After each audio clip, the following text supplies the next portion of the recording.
Well, good morning, everyone, and welcome on into our Valley News Now desk. We're taking a look at our Corwin Auto Skycam here, looking like traffic moving, and we've got a beautiful day ahead of us. Looks like in Fargo right now, we're looking at 55 degrees in this 7:30 hour. So we got a beautiful day ahead of us and a beautiful weekend. I'm going to get into details about that shortly. But again, thank you so much for joining us here. My name is Alex Larson. So again, this is something that we've been doing on these weekday mornings around this 7:30 time frame. Just to give you a little bit of a recap of what we've talked about during the Valley today this morning, as well as we've got on the docket for the day ahead. So we're going to hop right into it this morning. Two men wanted in an attempted homicide case out of southern Minnesota have now been found in Bemidji. Law enforcement officers say they found David Scott and Chauncey Uthout at separate homes, and search warrants were executed. Both were taken into custody without incident. And we'll probably be following that case for you pretty regularly as that one develops. And one man's been arrested after a deadly fentanyl overdose in Fargo this week. 26-year-old Tristan Montebraten, you've got him on your screen right there. He was arrested for distribution of fentanyl, resulting in death after a 25-year-old man was found dead inside a home that was in the 3900 block of 13th Avenue South on Monday afternoon. Montebraten was arrested less than 4 hours later, police acting very fast in that.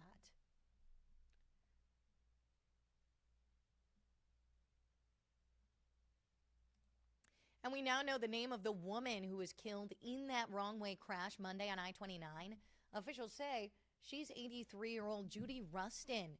So that crash happened about 2 miles north of Thompson. Rustin was heading the wrong way when she hit another driver. That other driver was Joshua Bedard. He was hit head on and she was killed. Police say Bedard was taken to the hospital with serious injuries. Rustin died. Now, recently, teens have been in the news quite a bit for their connection to major crimes. Whether it's a 16-year-old arrested for firing shots near Rumpke Park in Moorhead this week, or the two teens charged with attempted murder this week for a shooting at a Grand Forks hotel, that one happening back in January. Or we could also talk about the 13-year-old near Duluth arrested for shooting at deputies this week. But are crimes involving juveniles actually becoming more common? Valley News Team Sydney Zatz spoke with some of our local police departments and has more in this VNL investigation. We're going to pull that up for you here.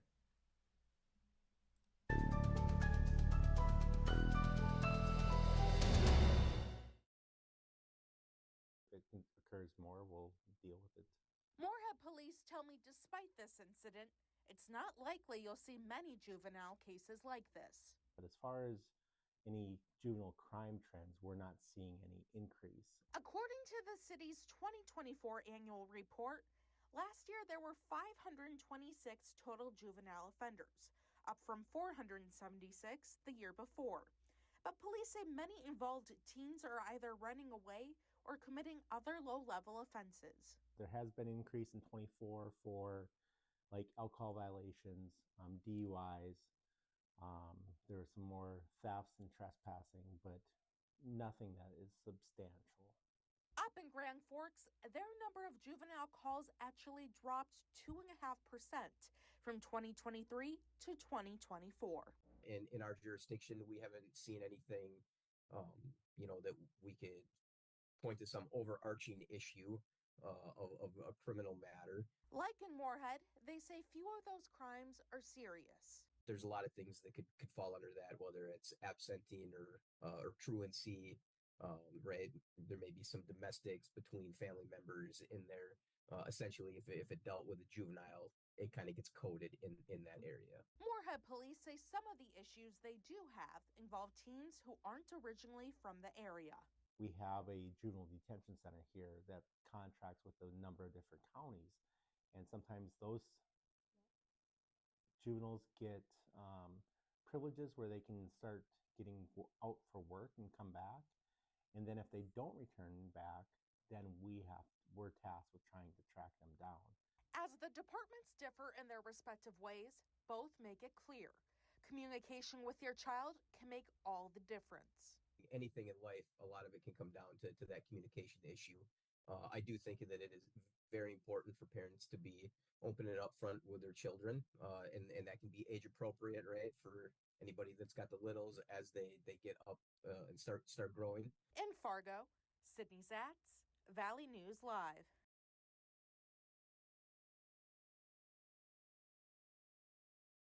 So we actually did reach out to the cities of West Fargo and Fargo here at Valley News Live. We reached out to them. Both of those stations declining interviews, though a statement from the Fargo Police Department does say national numbers show there's not an increase in juvenile arrests nationwide. Moving on here, Diocese of Fargo are joining in the celebration at the election of the new Pope. Valley News Live spoke with Bishop John T. Fulda following the announcement, and we're going to pull up a little bit of what he's got to say here. It's an exciting day. It's historic. It's a change of era, you might say, in the life of the church. When we saw the white smoke, obviously it's exciting.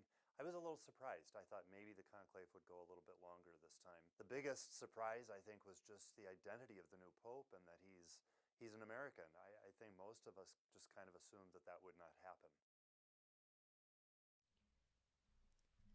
So I got a fun fact for you here. Back in 2013, Bishop Fulda was the first bishop in the U.S.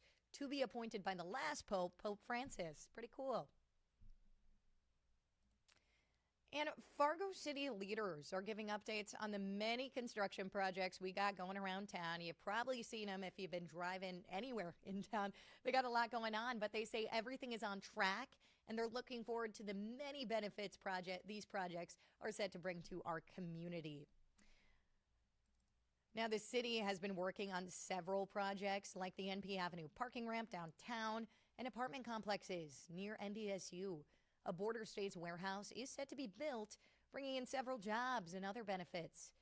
City says they're all looking good despite a lull in overall planning developments.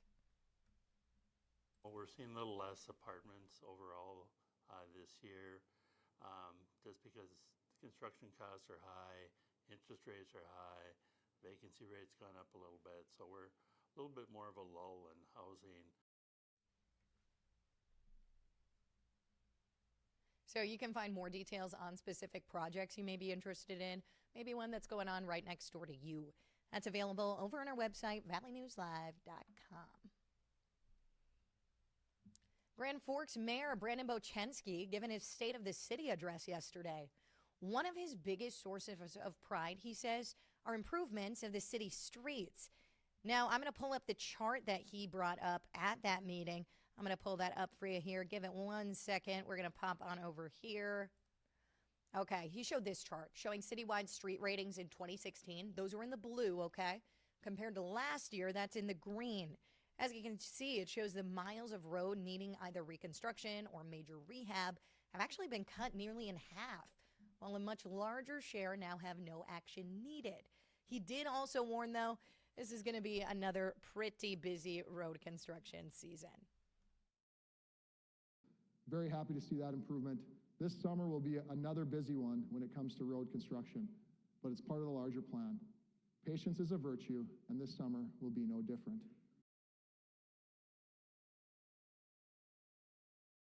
So Bochenski also mentioned how the Columbia Road overpass is going to be shut down later this month. Now that's to replace all the bearings under the bridge, and they called it a 50-year repair, saying the Washington Underpass project, that is also going to happen this summer, which would not have been possible without funding acquired by the state. And we've got some pretty exciting news happening tonight. The Red Hawks hosting this season's home opener. We're going to have coverage from the ballpark throughout the day, as well as a meet and greet. I'm going to pull up this awesome video we got here from our creative team, this drone video, and I'll bring up a graphic just showing what's going on. Okay, VNL's having a meet and greet. That's going to be an hour before the game. So first pitch is happening at 7:02 Newman Outdoor Field. Very exciting there. Now remember, if you cannot make it out, we do have coverage of the Red Hawks season. That's over on our channel, the 365. You can find that there. Now, that's about all I got for you today. I mean, maybe let's pop on over to our website quick. We have some beautiful temperatures going on this weekend. So I kind of just want to give you a little bit of a breakdown of our website here. We're going to hop on over Here we go. All right. Okay, we're over on our website, valleynewslive.com. We're going to hop on over to the weather tab here. And it looks like we're waiting for an update in just a little bit. But check this out. I'm going to type in 58103. We're going to hop on over to Fargo. All right. And you can type in your zip code there too. Our weather team will give you a breakdown of what's going on in your area. So it looks like right now we're looking at 55. We have hopped up since the beginning of this Valley News Now segment too. We've kind of jumped in temperatures. Looks like, wow, 4 p.m., 79 degrees. As we get over to the Red Hawks first pitch, 7:02, remember, it'll be about 71 degrees. It'll continue on down from there, but not getting too low by any means. And then Minnesota Fishing Opener, that's happening Saturday. Looks like we're reaching 82 degrees. And then Mother's Day, hopefully Mom likes the heat because we're looking at 92 degrees and windy. If she doesn't like the heat, make sure you turn on your air conditioner for her, okay? Well, that's about all I got for you on this Valley News Now segment on this Friday morning. I hope you have a great rest of your day as well as your weekend, and make sure you're staying cool out there. It is going to be a pretty warm weekend. We'll catch you right back here next week on Monday at 7:30. I'll see you then.